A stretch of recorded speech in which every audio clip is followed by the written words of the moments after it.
नमस्कार शेतकरी मित्रांनो.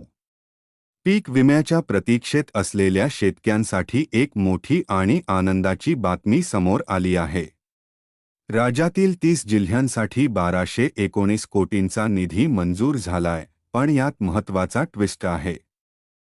जर तुमच्या भागातील भरपाई अजून मिळाली नसेल किंवा कमी वाटत असेल, तर हा व्हिडिओ शेवटपर्यंत नक्की पहा, कारण तुमच्यासाठी एक मोठा दिलासा देणारी अपडेट आहे. मित्रांनो, सध्या जी यादी तुम्ही पाहत आहात ती केवळ निम्म्या पीक कापणी प्रयोगांवर आधारित आहे. कृषी विभागाच्या अधिकाऱ्यांनी दिलेल्या माहितीनुसार हा आकडा आता 2000 ते 2200 कोटी रुपयांच्या घरात जाणार आहे.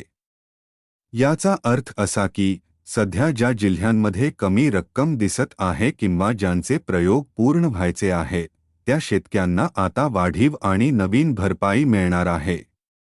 आतापर्यंतची सद्यस्थिती पाहिल्यास मराठवाड्यात एकट्या नांदेडला 813 कोटी मिळाले, तर परभणीला 63 कोटी आणि हिंगोलीला 98 कोटी मंजूर झाले आहेत. विदर्भात गोंदियाला 31 कोटी आणि वर्ध्याला 9 कोटी मिळाले आहेत.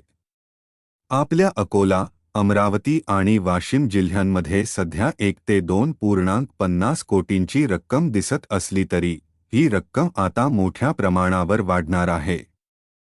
शेतकरी मित्रांनो, राहिलेल्या जिल्ह्यांची आणि वाढीव निधीची नवीन यादी लवकरच प्रसिद्ध होईल.